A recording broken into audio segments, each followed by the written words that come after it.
Welcome to the Success in Africa podcast with Dr. Modupe, your weekly dose of leadership vitamins to make you successful in Africa. Hello, and welcome to another episode of the Success in Africa Leadership Podcast. My name is Dr. Modupe Taylor Pierce, and I am a scholar and practitioner of leadership and organizational development. Simply put, I study what makes people successful. I have been doing this for 3 decades now with a particular focus on people in Africa. And in this podcast, I share stories, lessons, and insights about people having success in Africa. I created this podcast because I have a vision for Africa. I have a vision of Africa becoming a middle-income continent by 2030 and a high-income continent by the year 2040. And for that to happen, I need you and every other African watching or listening to this podcast to become successful. So, if you want to be successful in Africa, I encourage you to like and subscribe to this podcast. This episode is brought to you courtesy of BCA Online, the one-stop shop for mastering leadership. Joining BCA Online is free, and it gives you access to countless hours of knowledge, videos, and a plethora of resources on leadership that will enhance your capacity. So also, if you have questions that you want to ask me after watching this video, you can ask me through BCA Online. Just log on there, the link is on the screen, post your questions there, and that is where I will respond. Today's episode is about Adenike Ogulensi, fondly called Nike.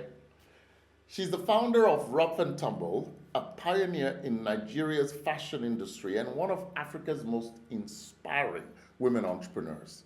From selling children's clothes from the boot of her car to building a household name with stores across Nigeria, Adenike's story is one of creativity, courage, and relentless focus on quality. Adenike Ogulensi was born in Ijebu-Ode, Nigeria, into a family where fabric, sewing, and design were part of daily life. Her grandmother was a seamstress. Her mother ran a tailoring business that catered to stylish women.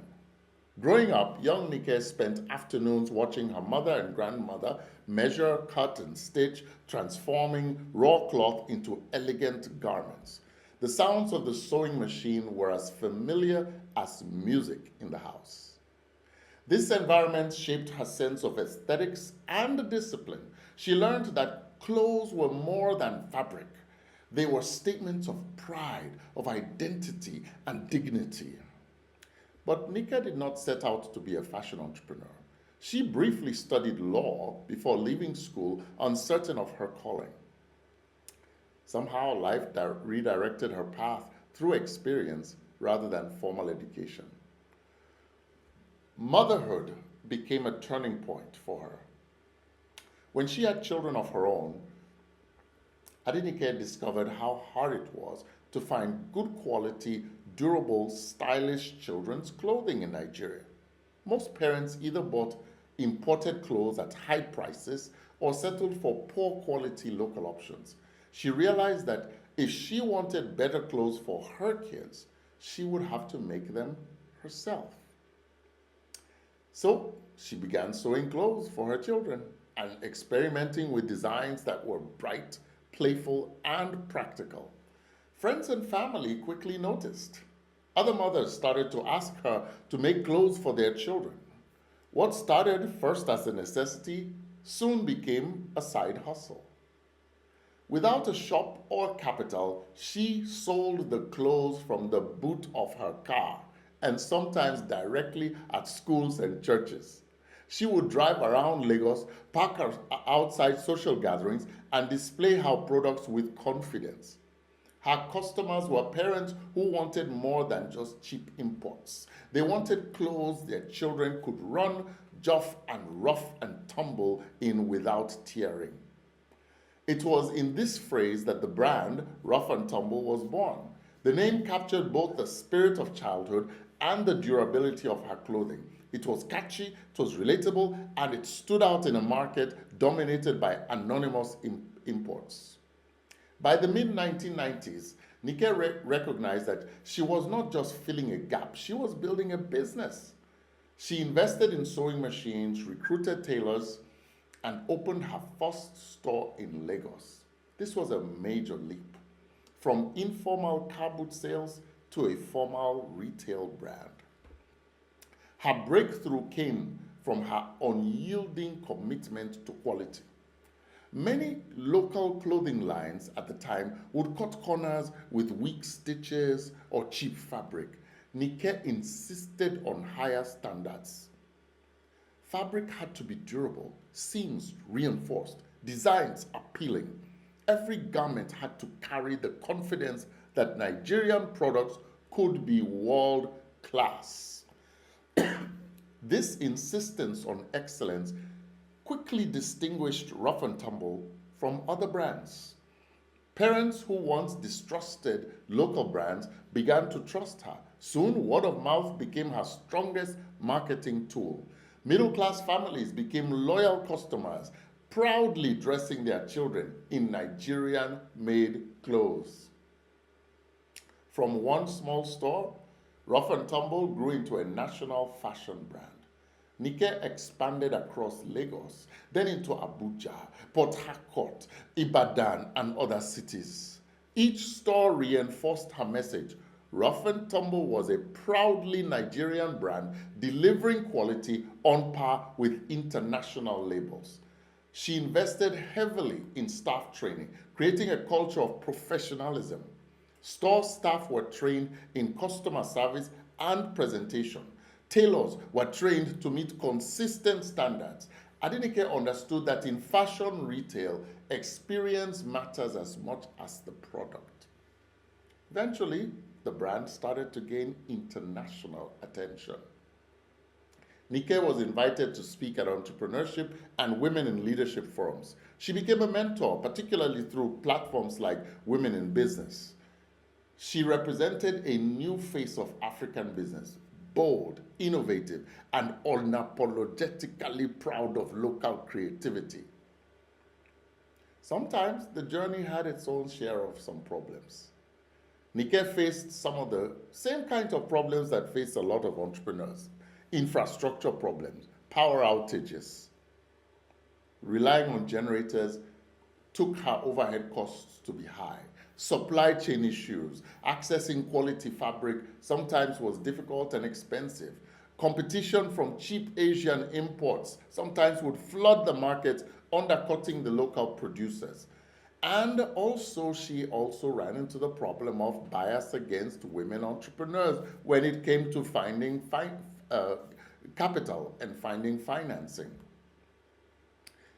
But no matter what the problems, Nike understood that what she was doing was more than just making a living.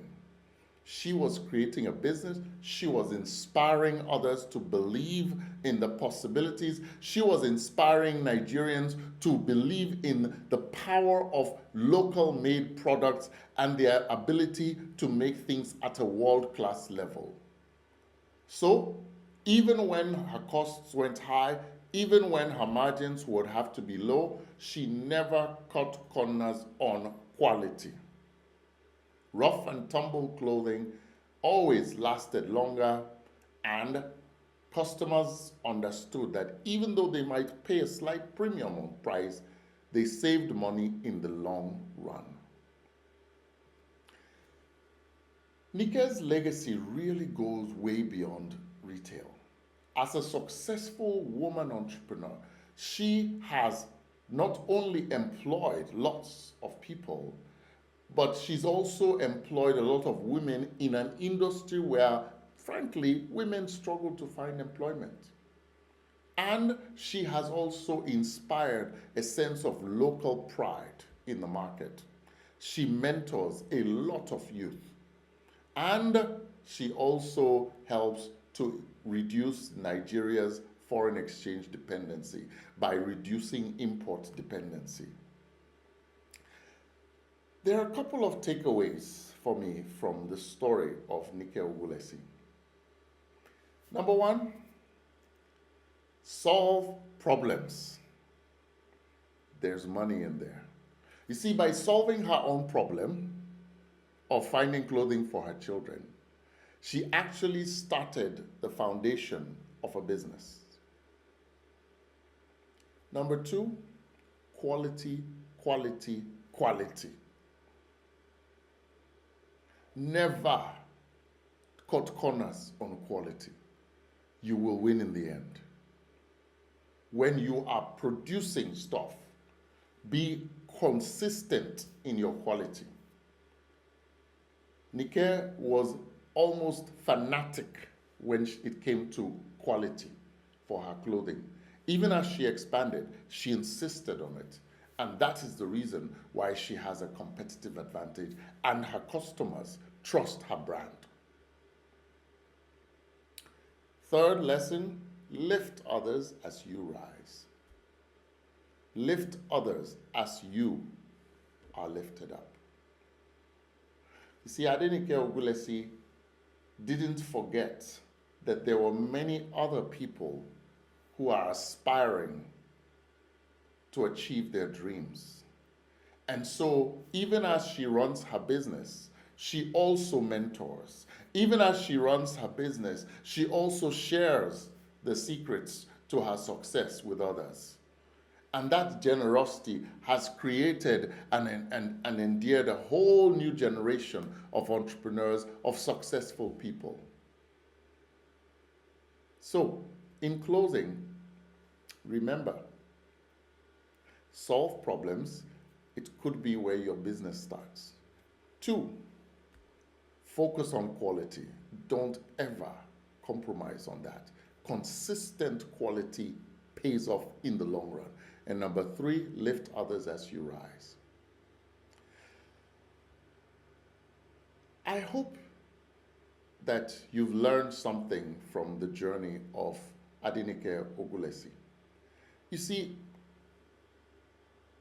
her journey really does reinforce, in my mind, that Africa's future is not just in, technology and big-time infrastructure.